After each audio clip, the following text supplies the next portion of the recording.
Bagiku tak mengapa kau putuskan cinta yang suci murni itu.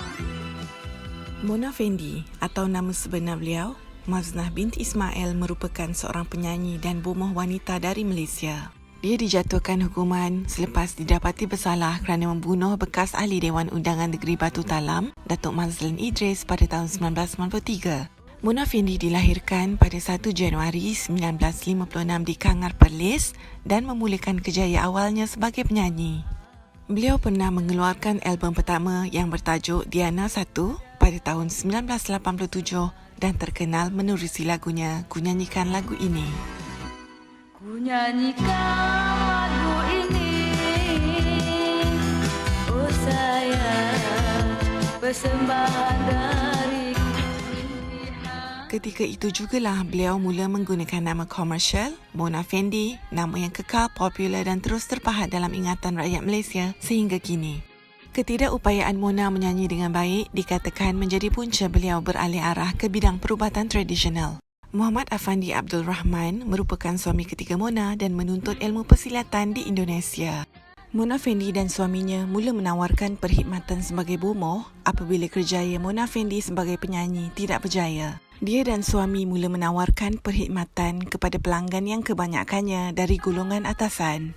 Dia juga mengaku telah membantu beberapa orang ahli politik untuk menang dan kekal berkuasa di kawasan masing-masing.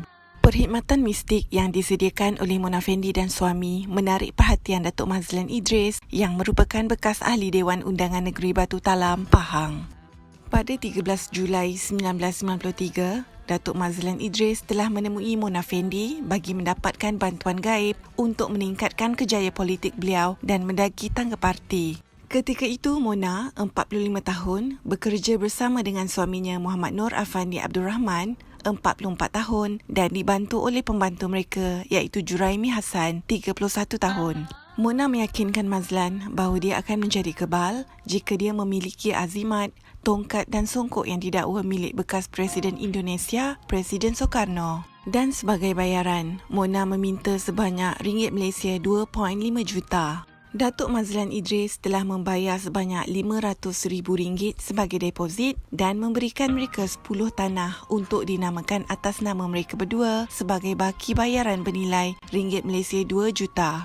Pasangan itu memujuknya mengeluarkan wang tunai hampir RM300,000 daripada beberapa bank dengan alasan boleh menggandakan jumlah itu selepas upacara mandi bunga. Seterusnya, Mona dan Effendi meminta Datuk Mazlan untuk hadir ke rumah mereka di sebuah rumah tidak bernombor di Kampung Perwas, Huludong, Raub, Pahang. Tujuannya adalah bagi menjalani ritual pembersihan dan upacara tarik duit. Datuk Mazlan Idris diminta berbaring di atas lantai bilik air dengan muka menghadap ke atas sambil Mona menaburkan bunga pada badan Datuk Mazlan. Mona mengarahkan Datuk Mazlan Idris supaya menutup mata dan menunggu duit jatuh dari langit. Kemudian dengan tidak disangka, Juraimi yang merupakan pembantu Mona dan Effendi meletak kepala Datuk Mazlan Idris dengan sebilah kapak sehingga putus. Mereka juga memotong mayat Datuk Mazlan Idris kepada 18 bahagian dan dagingnya dilapah. Lebih menjijikkan, perlakuan itu dilakukan tanpa ada sekelumit rasa perih kemanusiaan, malah mayat tersebut ditanam dalam lubang berkedalaman 1.5 meter di dalam rumah tersebut. Tak cukup dengan itu, lubang tersebut disimen bagi mengaburi kegiatan kejam mereka. Sehari selepas pembunuhan itu, wang sebanyak RM300,000 kemudiannya digunakan untuk membeli kereta Mercedes-Benz 280 dengan harga RM125,000 dan telefon bimbit bernilai RM10,500 secara tunai. Mereka juga membeli barang kemas berjumlah hampir RM40,000 selain peralatan elektrik dan perabot bernilai RM20,000. Mona turut menjalani pembedahan plastik dengan kos lebih RM13,000 pada 15 Julai 1993. Selepas 2 minggu Datuk Mazlan Idris gagal dikesan iaitu pada 18 Julai 1993, UMNO bahagian Raub membuat laporan polis di Balai Polis Raub mengenai kehilangannya. Pada 19 Julai 1993, polis memulakan siasatan kehilangan Mazlan. Juraimi dibawa polis ke rumah di Uludong dan polis menemui pita video, album gambar, keratan akhbar dan sijil saham milik Datuk Mazlan Idris. Pada 23 Julai 1993, mayat Datuk Mazlan Idris dijumpai di sebuah rumah di Kampung Pamahdong, Uludong, Raub Pahang. Mayatnya yang dipotong 18 bahagian tertanam di bilik stor.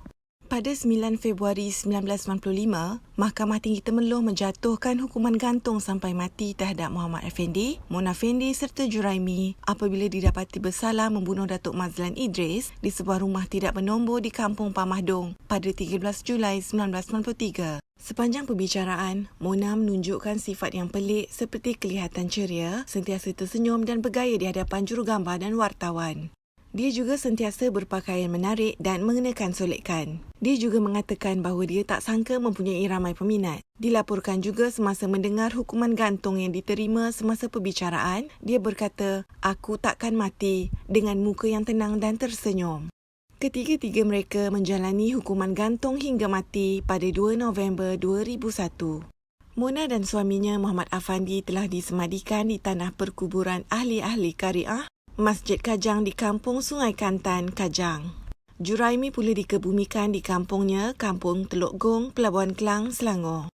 Begitulah kes pembunuhan yang pernah mengejutkan seluruh rakyat Malaysia suatu ketika dahulu. Apakah komen anda tentang kes pembunuhan ini? Anda boleh tinggalkan komen anda di bawah dan jangan lupa untuk subscribe channel Kak Ponti TV untuk lebih banyak lagi video yang menarik.